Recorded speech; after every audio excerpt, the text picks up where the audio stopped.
శ్రీ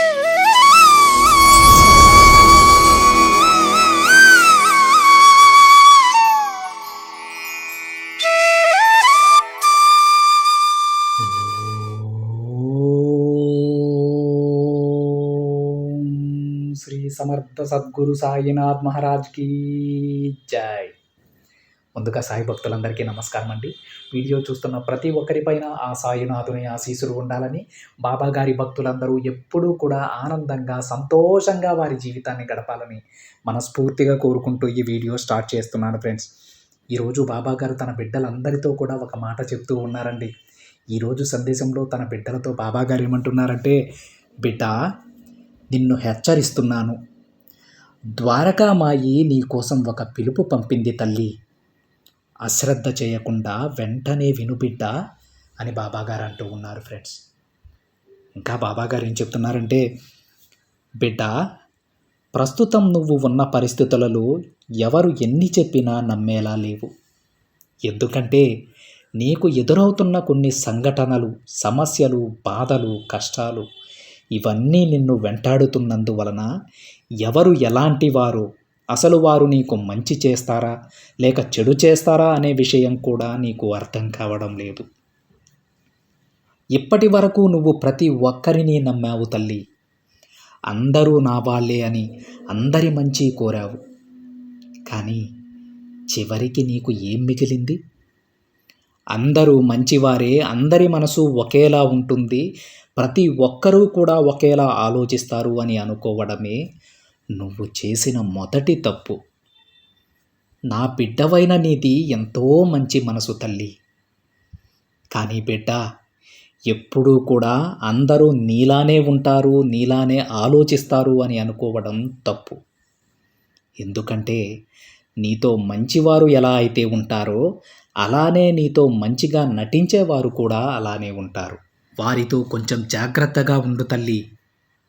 ఆలోచించి ముందుకు అడుగు వేయి. నువ్వు చాలా వరకు జాగ్రత్తగా ఉండమ్మా. నేను నీకు మళ్ళీ మళ్ళీ చెబుతున్నాను, విను బిడ్డ. అలాంటి వారి గురించి నేను ఎలా తెలుసుకోవాలి సాయి? అసలు ఈ లోకంలో ఎవరు మంచివారు, ఎవరు చెడ్డవారు అనే విషయం నాకెలా తెలుస్తుంది? నా చుట్టూ ఉన్న ప్రతి ఒక్కరూ చాలా ఆప్యాయంగా, ప్రేమగా నన్ను పలకరిస్తూ ఉన్నారు. వారందరిలో ఎవరు మంచివారో, ఎవరు చెడ్డవారో నాకెలా తెలుస్తుంది బాబా అని నువ్వు మనసులో అనుకుంటున్నావు కదమ్మా. అందుకోసమే నేను నీకోసం కొన్ని సూచనలు తప్పకుండా తెలియజేస్తాను. అవి తెలుసుకొని జాగ్రత్తగా ఉండు. అలాంటి వారిని దూరం పెడితేనే నీ మనసు ప్రశాంతంగా ఉండటంతో పాటు నువ్వు చేసే పనిలో కూడా నీకు విజయం లభిస్తుంది. ప్రస్తుతం చాలా జాగ్రత్తగా ఉండవలసిన సమయం తల్లి ఇది.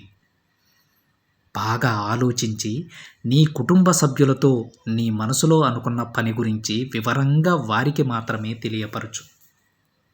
నిజానికి నువ్వు ఎంతో మంచి మనసు కలదానివి బిడ్డ. అలానే ఆదర్శంగా ఉండేలా నీ జీవితాన్ని నువ్వు గొప్పగా తీర్చిదిద్దుకున్నావు. కానీ బిడ్డ, నీలో నాకు నచ్చని ఒకే ఒక్క విషయం ఏంటో తెలుసా అమ్మా? అహంకారం. నీలో ఈ అహంకార భావం చాలా పెరిగిపోయింది బిడ్డ.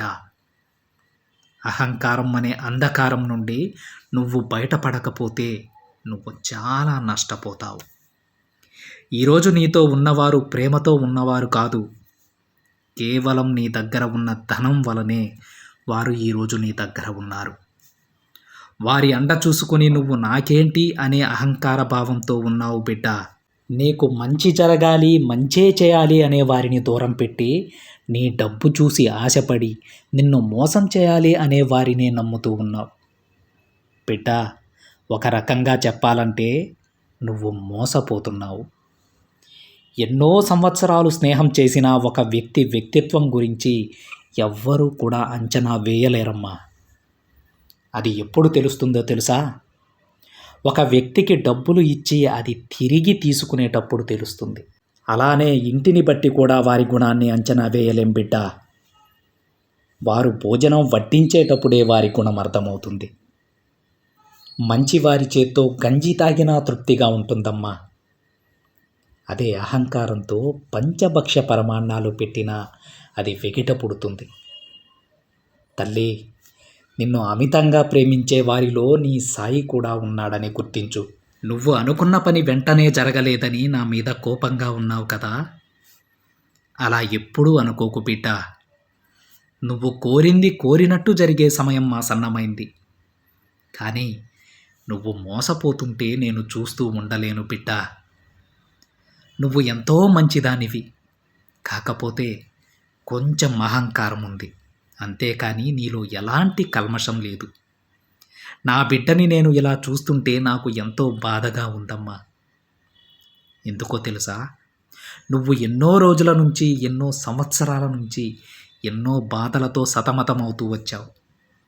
నీ బాధలు ఎవరికి చెప్పుకోవాలో, ఏం చేయాలో అని అర్థం కాక ఇప్పుడిప్పుడే కాస్త బయటపడ్డావు. మళ్ళీ ఇప్పుడు కొంతమంది నిన్ను, నీకున్న పేరును, నీకున్న స్థితిని, నీకు వచ్చే గౌరవ మర్యాదలను కూడా వారి వశం చేసుకోవాలని ఎంతగానో ఆశపడుతున్నారు. నిన్ను కిందికి లాగేయాలని వారు ఎదురు చూస్తూ ఉన్నారు బిడ్డ. కాబట్టి కాస్త జాగ్రత్తగా ఉండు. అందుకే నిన్ను నేను హెచ్చరిస్తూ ఉన్నానమ్మా. నీ బాబా చెప్పే ఈ మాటలు నిన్ను విసుగు చెందిస్తున్నాయా బిడ్డ? కానీ ఇవన్నీ నేను నీ మంచి కోసమే చెప్తున్నాను తల్లి. కాస్త జాగ్రత్తగా ఉండు. నువ్వు నన్ను ఏమనుకున్నా పర్వాలేదు. ఎందుకంటే నువ్వు నా బిడ్డవి. నిన్ను జాగ్రత్తగా చూసుకోవాల్సిన బాధ్యత నాది. నేను ఒంటరిని అని ఎప్పుడూ కూడా బాధపడకు. నీ సాయి నీకు తోడుగా ఉన్నాడు కదా. ధైర్యంగా ఉండమ్మా. నీ సమస్యల నుంచి బయటపడే జ్ఞానాన్ని నేను నీకు అందిస్తాను తల్లి. అలానే ఎవరితో ఎలా ఉండాలో కూడా నేను చెప్తాను. నువ్వు నాకు ఏమీ ఇవ్వకపోయినా పర్వాలేదు. కానీ కాస్త భక్తి, నమ్మకం, ప్రేమ ఇస్తే చాలు. నీ వెన్నంటే నీడలా నేనుంటానమ్మా. ఈ సందేశం నీకు నా ద్వారా, స్వయంగా నా ద్వారకామాయి నుండి వచ్చిన ఒక పిలుపుగా భావించి ముందు ముందు జరగబోయే విషయాలకు జాగ్రత్త పడు బిడ్డ. నీ సాయి నిన్ను ఆశీర్వదిస్తున్నాడు. ఆనందంగా ఉండు అని బాబాగారు అంటూ ఉన్నారు ఫ్రెండ్స్. సాధారణంగా బాబాగారు ఏం చెప్పినా సరే మనకు ఒక తల్లి తండ్రి స్థానంలో ఉండి చెప్తారండి. మనలో చాలామందికి మన అమ్మ నాన్న ఏది చెప్పినా సరే వెంటనే కోపం వచ్చేస్తుందండి. అది మన మంచికి చెప్పినా సరే ఎందుకు కోపం వస్తుందో కూడా తెలియదు. అనవసరమైన కారణాలకి కోపం వచ్చేస్తుంది. కానీ కొద్ది రోజుల తరువాత మనకు అర్థమవుతుంది ఫ్రెండ్స్. నేను ఆ రోజు మా అమ్మా నాన్న చెప్పింది వినుండాల్సిందేమో, ఈరోజు నేను ఇలాంటి కష్టాలు అనుభవించేవాడిని కాదేమో అని చెప్పేసి ఆ తర్వాత మీకు అనిపిస్తుంది. అదేవిధంగా ఈరోజు బాబాగారు ఆ తల్లి తండ్రి స్థానంలో ఉండే మన మంచి కోసం ఈ మాట చెప్తూ ఉన్నారండి. ఇన్ని రోజుల నుంచి మీరు ఎన్నో కష్టాలు అనుభవించారు, ఎన్నో సమస్యలను ఎదుర్కొన్నారు. ఇప్పుడిప్పుడే వాటి నుంచి బయటపడుతూ ఉన్నారు. మళ్ళీ మీరు చేసే తప్పుల వల్ల తిరిగి మళ్ళీ సమస్యలను కొని తెచ్చుకోవద్దు అని బాబాగారు తన బిడ్డలందరినీ హెచ్చరిస్తూ ఉన్నారు ఫ్రెండ్స్. అది మన మంచి కోసమే బాబాగారు చెప్తూ ఉన్నారండి. దయచేసి బాబాగారి మాటలను అశ్రద్ధ చేయకండి ఫ్రెండ్స్. కొంచెం జాగ్రత్తగా ఉండండి. మీ సమస్యల నుంచి మీరు బయటపడండి. ఇది ఫ్రెండ్స్ ఈరోజు బాబాగారు మనకి ఇచ్చిన సందేశం. వీడియో నచ్చితే ఒక చిన్న లైక్ చేయండి ఫ్రెండ్స్. మరికొంతమంది సాయి భక్తులకి షేర్ చేయండి. మొదటిసారిగా ఛానల్ని చూస్తున్నట్లయితే సబ్స్క్రైబ్ చేసుకొని పక్కనే ఉన్న బెల్ ఐకాన్ని యాక్టివేట్ చేయండి. మరొక బాబాగారి సందేశంతో మరొక వీడియోలో కలుద్దాం. అంతవరకు ఓం సాయిరామ్.